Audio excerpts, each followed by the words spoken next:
আসসালামু আলাইকুম বন্ধুরা, সবাইকে স্বাগতম আমার রান্নাঘরে। আরেকটা নতুন রেসিপি নিয়ে আপনাদের কাছে চলে আসলাম। আজকে নিয়ে আসলাম আরেকটা ভর্তা রেসিপি।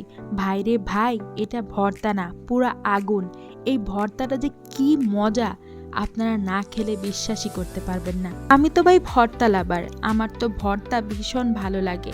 তার মধ্যে যদি হয় এরকম ভর্তা, তাহলে তো আর কথাই চলে না। আমার কাছে মনে হয় গরুর মাংসের চেয়ে ভর্তা দিয়ে ভাতটা একটু বেশি খাওয়া যায়। আপনারা কারা কারা ভর্তা পছন্দ করেন তারা কিন্তু অবশ্যই কমেন্টস করে জানাবেন। আজকের এই ভর্তাটা একটু স্পেশাল। চলুন তাহলে বন্ধুরা এই ভর্তা রেসিপিটা দেখে নেওয়া যাক। প্রথমে চুলায় একটা প্যান বসিয়ে তার মধ্যে 4 টেবিল চামচ সরিষার তেল দিয়ে দিলাম। এরপরে আমি এখানে 2টা রসুন নিয়ে নিয়েছি। 2টা আস্ত রসুন শুধু খোসা ছাড়িয়ে নিয়েছি। এরপর এই রসুনগুলাকে খুব সুন্দর করে বেজে নিতে হবে। আর রসুনগুলা একটু সময় নিয়ে ভাজতে হবে, যাতে এই ভাজার মধ্যেই সিদ্ধ হয়ে যায়। আপনারা দেখতেই পাচ্ছেন আমি কিভাবে লাল লাল করে রসুনগুলো ভেজে নিয়েছি। আপনারা এইভাবেই ভেজে নেবেন। এরপর এই তেলের মধ্যে এখন আমরা আলু ভেজে নিব। এখানে আমি 2টা আলু পিস পিস করে নিয়েছি এবং আলুগুলো পিস করার পরে এখানে নুন হলুদ দিয়ে খুব সুন্দর করে মেখে নিয়ে এখন আমরা আলুগুলো ভেজে নিব। আলুগুলো ভাজার মধ্যেই সিদ্ধ হয়ে যাবে। আলুগুলো ভাজার সময় বারবার নেড়ে চেড়ে দিবেন যাতে পুড়ে না যায়। আর তারপর একটা চামচ দিয়ে চাপ দিয়ে দেখবেন আলু সিদ্ধ হয়েছে কিনা। আমার আলু হয়ে গেছে। আলুটা এই পর্যায়ে আমি উঠিয়ে নিলাম। এখন এই সরিষার তেলের মধ্যেই আমরা বেগুন ভেজে নিব। এখানে আমি 1 পিস বেগুন নিয়েছিলাম। তারপর পিস পিস করে কেটে নিয়ে এই বেগুনটা লবণ হলুদ সামান্য একটু মরিচের গুঁড়া দিয়ে খুব সুন্দর করে মেখে নিয়েছি। এখন এই বেগুনটা খুব সুন্দর করে ভেজে নিতে হবে। বেগুনটা ভাজার সময় খেয়াল রাখবেন যাতে পুড়ে না যায়। বেগুন পুড়ে গেলে ভর্তার স্বাদই নষ্ট হয়ে যাবে। তাই বেগুনটা ভাজার সময় একটু খেয়াল রাখতে হবে। একেবারে খুব সুন্দর করে ভেজে নিয়ে এখন বেগুনটা আমি উঠিয়ে নিলাম। এখন আমি ওই তেলের মধ্যেই ভেজে নিব শুকনা মরিচ। ভর্তাটা অবশ্যই শুকনা মরিচ দিয়ে বানানোর চেষ্টা করবেন। এখানে আমি 15 পিস শুকনা মরিচ নিয়েছি। আপনারা আপনাদের স্বাদ অনুযায়ী নেবেন, যে যতটুকু ঝাল খান আর কি। এখন এই ভর্তার মূল উপকরণটা সরিষার তেলের মধ্যে ভেজে নিব। এখানে আমি 20 পিস লইট্টা শুটকি নিয়েছি। লইট্টা শুটকিটা প্রথমে 10 মিনিট গরম পানির মধ্যে ভিজিয়ে রেখে খুব সুন্দর করে ধুয়ে নিতে হবে।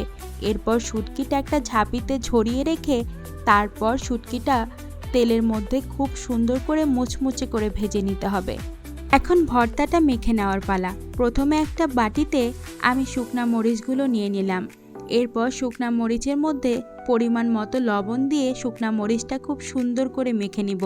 এরপর এখানে দিয়ে দিব পেঁয়াজ কুচি। এখানে আমি 3টা পেঁয়াজ কুচি করে নিয়েছি। এরপর এই পেঁয়াজটা মরিচের মিশ্রণের সাথে খুব সুন্দর করে মিশিয়ে নিতে হবে। এখন এখানে দিয়ে দিব ভাজা রসুনগুলি দেওয়ার পরে আবারও মেখে নিব।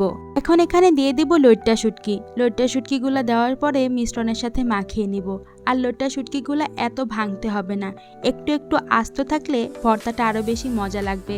যখন ভর্তাটা খাবেন দাঁতের নিচে পড়লে সেই একটা টেস্ট পাবেন।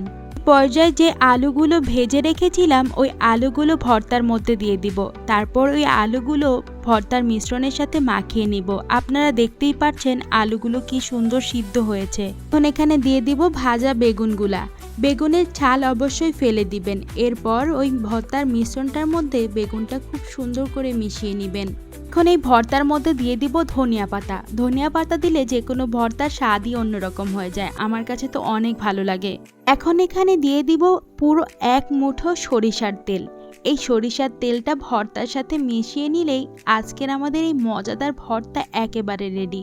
এই ভর্তার মধ্যে কি সুন্দর ঘ্রাণ যে আসে, বেগুনের ঘ্রাণ শুটকির ঘ্রাণ সব কিছু মিলিয়ে একাকার হয়ে যায়। বিশ্বাস করেন বন্ধুরা, এই ভর্তাটা দেখতে যেমন লোভনীয়, খেতেও অনেক মজাদার। বন্ধুরা এই রেসিপিটা একবার হলেও বাসায় ট্রাই করে আমাকে কমেন্টস করে জানাবেন এই ভর্তা রেসিপিটা আপনাদের কাছে কেমন লাগলো।